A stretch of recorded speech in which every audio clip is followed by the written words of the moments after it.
Welcome back. You are watching KTN Weekend Prime. Many thanks for staying with us. In Taita Taveta County, Governor John Murutu and his supporters burst into celebrations when they heard that the ODM Disputes Tribunal had withdrawn the nomination certificate issued to his governorship challenger Thomas Mwadegu. Now the tribunal sitting in Nairobi has reportedly declared that the 5 polling centers where elections did not take place must be given a chance to make their voices heard. Murutu had challenged Mwadegu's win, saying the polling stations that did not participate in the ODM polls were the strongholds of the governor.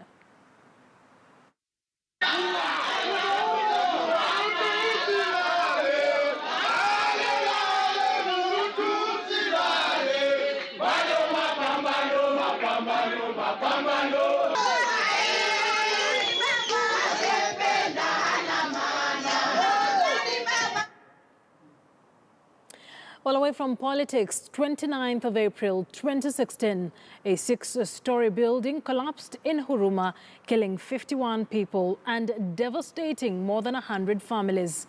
1 year later, what have we learnt? We revisit the story of Dealeryn Saisi Wasike, the baby who survived, and Susan Awiti, who perished on her birthday with 6 of her family members. Here's Dorcas Wangira with that special feature.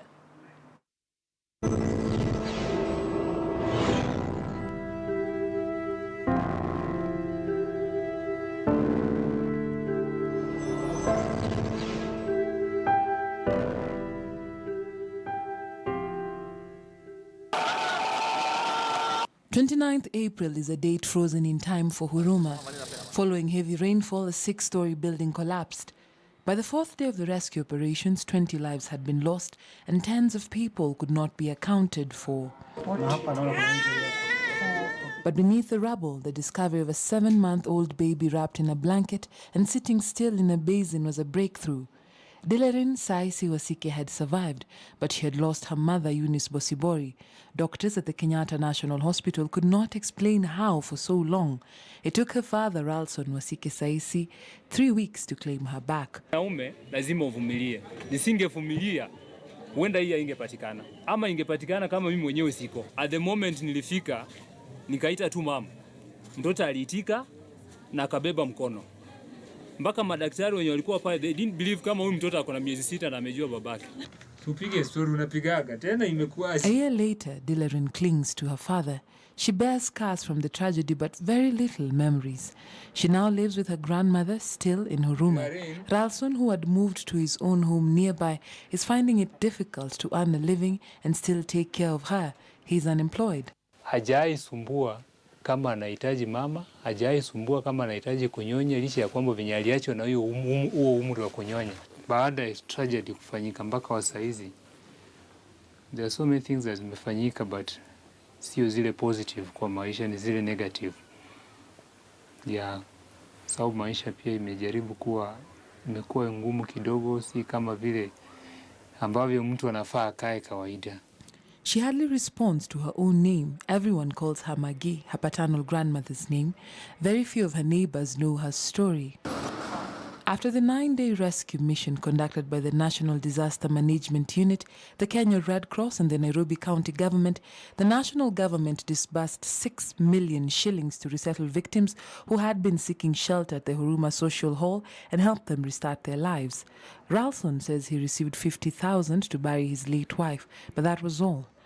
He, like many other victims, lost important documents, including national ID cards, school certificates that are necessary to rebuild their lives. Katika ile hali ya kupanda na kushuka, lazima mtu ufanye nini? Utapitia magumu na mepesi. Sasa wale wenye maybe hawajapitia na siku moja watapitia, wajifunze tu kwa hii. Susan Awiti and 6 of her relatives died on that fateful Friday. She lived in house number 37. Hakeem Rose Okello in house 41. Belinda Akinyi Okello had come to visit with her 3 children and another relative, Francis Okello. It was Susan's 44th birthday. She is survived by her son, Justus Awiti.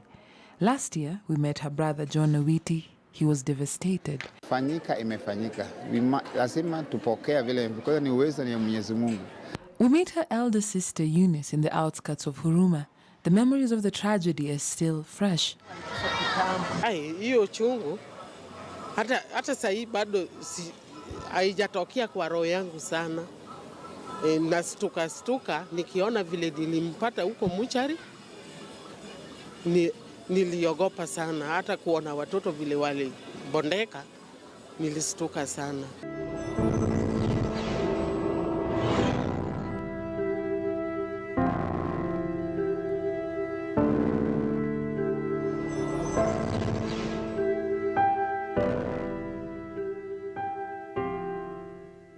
On 29th April 2016, a 6-story building collapsed here in Huruma, killing 51 people.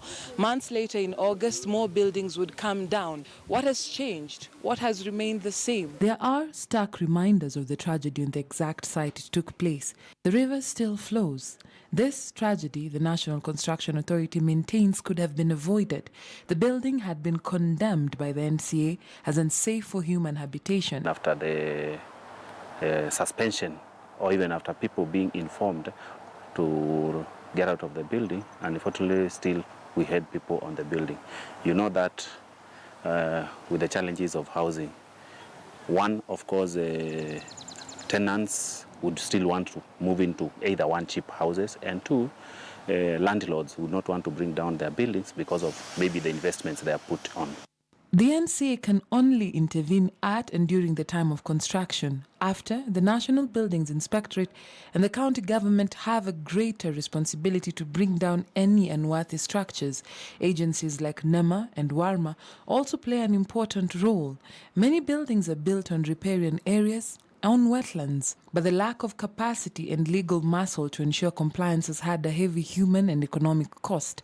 144 fatalities have since been recorded in the last 20 years from building collapses. After Huruma, we have inspected or audited almost 5,000 buildings. To be exact, it's 4,690. Of those buildings, as of now, 35 have been demolished. Of course, we have faced challenges from the owners of the buildings and even from the public, those who live in those areas. The reason, of course, being for the owners is they have made investments and they were allowed to do, as they claim, they were allowed to do their buildings. So they have rushed to courts. We have court injunctions. Those are challenges that we are facing. But definitely, we have to bring down the buildings that have to be brought down. In May 1996, Sunbeam Supermarket on Moi Avenue, Nairobi collapsed after a heavy downpour, killing 16.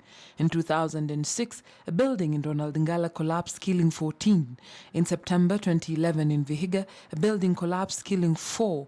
More incidents were reported in Mlolongo, Kaloleni, Lenana Road, Roysambo, and at a mosque in South B.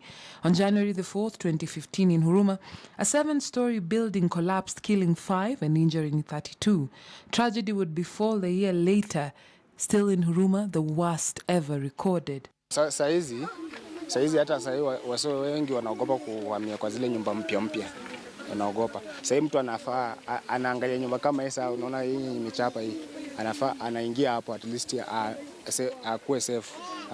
Kuna wenye wanahamia kwa hizi nyumba ndogo hizi, at least wanaogopa zile nyumba kubwa sasa hizi. A government audit by the Buildings Inspectorate in 2016 revealed that of 2,260 buildings evaluated in Nairobi alone, only 884 were considered safe for stay. According to the Nairobi Lands Executive, Christopher Haemba, only 41 of the 2,000 buildings earmarked for demolition have been flattened. The exercise, he says, is stalled because of court injunctions and political interference. The 1 million shillings a day exercise is also seen as too expensive for the country. The NCA's further inspection of 4,690 houses suggests that residents of Huruma, Pipeline, Umoja, Thika Road and Dagoretti, among other areas, are living in death traps. Buildings built with poor quality materials, buildings not approved by the NCA, are bound to collapse. As a layman, it's good to get into a building that you feel is safe. And the other critical thing is, if possible, ask from the owner of the building to avail to you all the necessary approvals. Ask and require to get approvals from the county government, approvals from NEMA, approvals from National Construction Authority. Last but not least, get an occupation certificate, get a copy of an occupation certificate that the building has gone through all the processes and it's certified for occupation. Even though 35 buildings have come down in Huruma so far since from the intended 58, there's still death traps that stalk here. 1 year later, kulingana na akili za Kikenya, watu washasahau. Watu walishasahau. Hata unaweza shangaa, unaweza enda mahali mkasa wenyewe ulifanyikia, upate kuna mtu ashajenga nyumba hapo. Wale wanajenga manyumba, wajaribu wajenge nyumba hali mzuri, mtu hata akiishi asifikirie ati nyumba anaweza kuanguka tena, kwa maana hii story imebaki hapa Huruma, mtu hawezi sahau. Mtu hawezi sahau kabisa.